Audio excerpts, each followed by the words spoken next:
정말 몸 안에 비만 세포가 있나요? 세상에 살 빠지는 영양제나 살 빠지는 보조제가 왜 그리 많은지. 안녕하세요, 여에스터입니다. 오늘은 제가 다이어트에 대해서 여러분들과 또 이야기 나누려고 합니다. 먼저 이제 제가 하고 있는 다이어트를 간략하게 말씀을 좀 드릴까 해요. 에스터TV에 보면 여에스터의 다이어트 10계명이라고 하는 컨텐츠가 있습니다. 그 컨텐츠를 이제 봐주시면 도움이 될 것 같은데 그 말씀을 드리고 싶어요. 지금까지 너무나 많은 세월 동안 다이어트와 관련된 연구를 많이 했지만 고혈압이나 이런 당뇨나 다른 질환과 마찬가지로 다이어트는 완치가 된다는 개념의 문제가 아니고 조절을 해야 된다는 걸로 인식을 해주시면 좋을 것 같아요. 그리고 실제로 우리가 다이어트를 성공을 해도 그 셋 포인트라 그래서 내가 예를 들면 한 70kg로 굉장히 오랜 세월을 살았어요. 그래서 엄청나게 다이어트를 열심히 해서 60kg가 됐잖아요. 60kg가 돼도 거의 그 60kg라고 하는 몸무게 체중을 거의 4, 5년 정도를 유지해야지만 나의 셋 포인트가 내려온다라고 하니까 긴 줄다리기라고 생각하시면 될 것 같습니다. 다이어트를 하시는 분들에게 저는 그렇게 얘기해요. 저는 어떤 음식을 드세요? 어떻게 드세요? 라고 저는 식단을 예전에 병원을 할 때도 짜주지 않았습니다. 왜냐하면 내가 어떤 음식을 다이어트에 좋다고 먹게 되면 반드시 질리게 마련이거든요. 저는 이렇게 얘기해요. 먹고 싶은 음식을 그대로 드세요. 양만 줄이시면 됩니다. 그리고 하루 중에 제일 먹고 싶은 음식, 제일 살찌는 음식을 아침에 드세요. 예를 들면 난 갈비를 너무 좋아해. 그럼 갈비 못 먹게 하면요, 결국은 나중에 폭발해서 갈비 한 3인분 먹게 되거든요. 갈비 드셔도 좋아요. 그 대신에 저는 아침에 먹으라고 합니다. 그런데 희한한 건요, 내가 너무 배가 고플 때 갈비집 가서 석쇠구이에 금방 구워 먹는 갈비하고 집에 재워놨다가 아침에 입맛 없을 때 먹는 갈비하고는 전혀 맛이 달라요. 그래서 갈비가 이렇게 맛이 없었던가? 이런 생각이 들고요. 그래서 그 음식에 대한 갈망이 줄어드는 게 굉장히 중요합니다.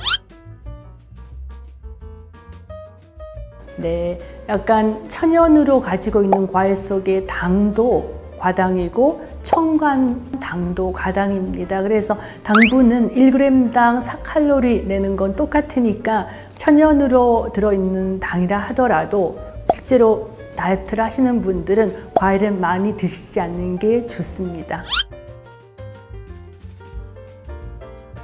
우리가 다이어트를 할 때 안 먹으면 근손실이 있죠. 근육이 줄어들면 나중에 요요 현상 생긴 다음에 다시 살 뺄 때 굉장히 불리하거든요. 그래서 반드시 다이어트를 하실 때는, 그래서 제가 자나깨나 단백질 파우더를 챙겨 먹는답니다. 이유는 젊은 분들은 상관없어요. 20대 분들은 단백질 파우더 안 먹고 그냥 닭살코기 뭐 이런 거 먹으면 돼요. 왜냐하면 그 친구들은요, 고기나 닭살코기를 먹어도 위장에서 단백질 분해 효소들이 확 나와가지고 그걸 잘 흡수하거든요. 그런데 저처럼 60이 가까워지고 60이 넘어가면 실제로 똑같이 고기를 먹어도 그 고기를 분해하는 단백질 분해 요소가 별로 없어요. 그러니까 똑같이 고기나 단백질 음식을 먹어도 충분히 단백질 섭취하기 어렵기 때문에 중요한 이유의 다이어트를 하실 때는 꼭 저는 단백질 파우더를 먹으라고 합니다. 특히 40대 중반 넘어가신 분들은 저는 동물성 단백보다는 식물성 단백질 파우더 드시라고 얘기해요. 네, 아예 안 먹는 건 안 됩니다. 여러분들이 하루에 탄수화물을 밥 공기 하나 정도도 먹지 않으면요, 근육이 녹습니다. 근육이 줄어들어요. 그래서 다이어트 방법 중에서 탄수화물을 쫙 줄이고 단백질을 쫙 높이고 좋은 기름을 먹는 다이어트가 제일 건강한 다이어트인데, 그 와중에도 적어도 하루에 밥 한 공기 정도의 탄수화물은 드셔야지 내 몸에 있는 근육이 줄어들지 않아요. 근육이 줄어드는 게 왜 무섭냐 하면 우리가 먹은 음식을 태우고 살을 빼는 곳은 근육입니다. 여러분들이 믿으실지 모르겠지만 저는 마른 비만이에요. 제 몸에서 30% 이상이 전부 지방입니다. 30% 이상이면 그거는 굉장히 심한 비만이거든요. 근데 저는 평생 음식을 많이 먹지 못하고 운동도 하지 않고 타고날 때부터 근육은 정상인에 비해서 8kg이나 모자라서 제가 늘 기운이 없는 이유가 음식을 먹으면 그 음식을 이용해서 힘을 내고 에너지를 내는 곳은 근육인데 저는 근육이 없으니까 늘 힘이 없고 그래서 맨날 영양제를 40알씩 먹잖아요. 그러니까 저희 남편처럼 근육이 많은 사람들은 그런 걸 몰라요. 모르니까 자나깨나 근육을 유지하세요. 그래서 탄수화물 한 그릇 정도는 꼭 드셔야 됩니다. 네, 굉장히 많죠. 아마 여러분들이 방송이나 홈쇼핑을 보고 있으면 세상에 살 빠지는 영양제나 살 빠지는 보조제가 왜 그리 많은지 깜짝 놀라실 거예요. 그런데 문제는 늘 새로운 게 나오지만 체중은 별 변화 없이 그대로 똑같습니다. 그 이유는 뭘까요? 첫 번째, 사람의 체중이라고 하는 건 저는 그렇게 생각합니다.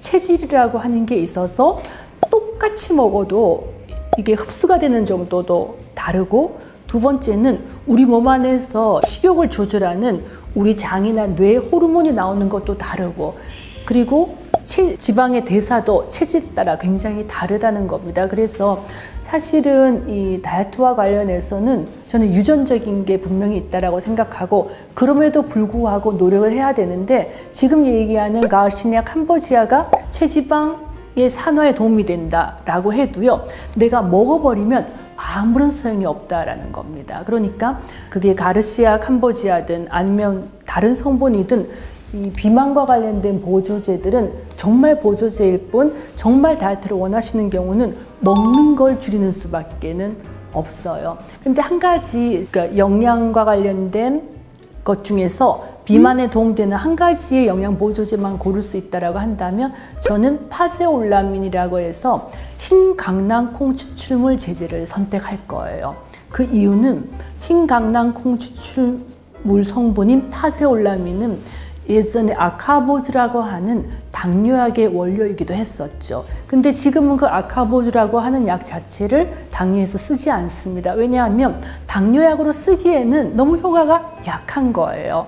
하지만 이 원료인 흰 강낭콩 추출물 파제올라민은 건강 보조식품이나 건강 기능식품으로는 나쁘지 않다라는 거죠. 파제올라민은 우리 몸 안으로 들어오는 탄수화물의 흡수를 30% 정도 줄입니다. 그러면 내가 100이라고 하는 탄수화물을 먹는다고 하면 70은 내 몸 안으로 들어오고 30은 안 들어오죠. 그런데 이런 보조제를 사용하실 때는 꼭 식사량을 줄이는 걸 게을리하시면 안 되세요. 그리고 다이어트를 하실 때 저는 보통 종합 비타민제나 칼슘제를 제일 먼저 처방을 합니다. 왜냐하면 종합 비타민제 안에 들어있는 다양한 비타민과 미네랄이 체지방 대사에 도움을 주고요.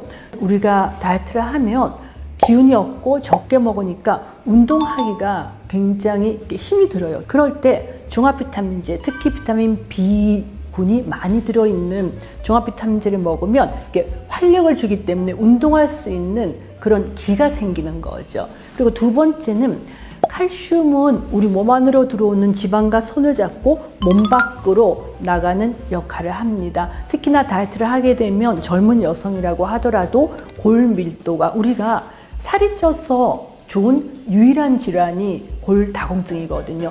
그러니까 살이 찌고 체중이 늘어나면 골다공증 입장에서는 굉장히 유리해요.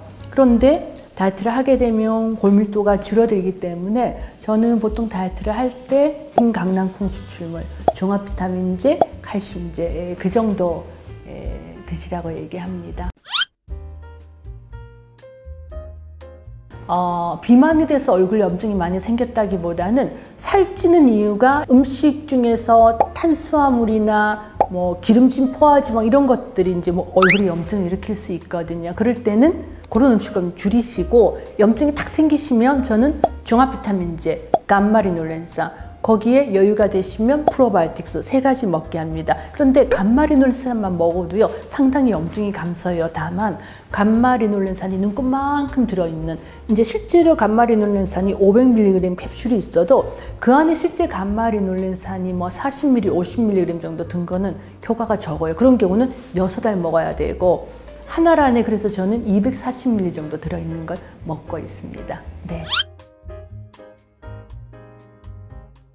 저는 삭센다 주사를 한 6개월 정도 이제 너무 체중이 많이 나갈 때는 맞아도 된다고 말씀드립니다. 왜냐하면 우리가 비만약 중에서 그렇게 오랫동안 쓸 수 있게 허가된 약들이 많지 않아요. 사실 몇 안 되는 효과가 있는 비만 주사입니다. 다만 그 삭센다를 맞는 동안에 내가 적게 먹고 칼로리 섭취하는 양이 흔히 말해서 위가 줄어든 상태가 되잖아요. 그걸 유지하시는 게 너무나 중요합니다. 지방세포라는 게 있죠. 보면 이 지방 부위에 있는 거는 다 지방세포예요. 그런데 우리가 이제 성형외과에 가서 지방 흡입술을 하잖아요. 그러면 지방세포를 다 없애요. 보통의 경우는 그 부위에는 다시 지방이 생기지 않습니다. 그런데 그렇게 지방 흡입을 한 다음에도 내가 엄청나게 오랜 세월 동안 음식을 과다하게 먹게 되면 원시 지방세포가, 그러니까 지방세포로 이렇게 발전하지 않은 원시 지방세포가 지방세포로 발전할 수 있거든요. 그래서 사실은 이렇게 지방 흡입을 한 분이라고 하더라도 너무 지나치게 많이 드시는 건 안 됩니다. 저는 이제 이런 얘기 드리고 싶어요. 그 다이어트를 이제 결심하신 분들은 절대로 목표를 높게 잡으면 다이어트에 성공할 수가 없습니다. 폐경 이전의 여성이나 젊은 분들은요, 한 달에 체지방을 2kg을 빼는 걸 목표로 하세요. 체지방을 2kg을 빼면 체중은 3kg, 4kg도 빠집니다. 그리고 50대 이후에 그 폐경이 됐거나 연세가 있는 분들은 체지방을 1kg을 빼는 걸 목표로 하시면 돼요. 자, 그러면 내가 보통 한 번에 피자를 3조각 드셨던 분은 2조각으로 줄이시면 되고요. 아니면 김밥을 2줄 드셨던 분은 1줄 반으로 줄이시면 되고, 한 40분 정도로 빠른 걸음으로 걸으면 그 자체로 다이어트가 가능합니다. 사실은 다이어트와 관련해서는 비욘드에도 너무나 많은 컨텐츠가 있지만 사실은 왕도가 없거든요. 적게 먹고 많이 움직이시는데 다이어트의 시작은 먹는 걸 줄이는 걸로 하셔야 되고 유지는 운동으로 마무리한다라고 생각하시면 됩니다.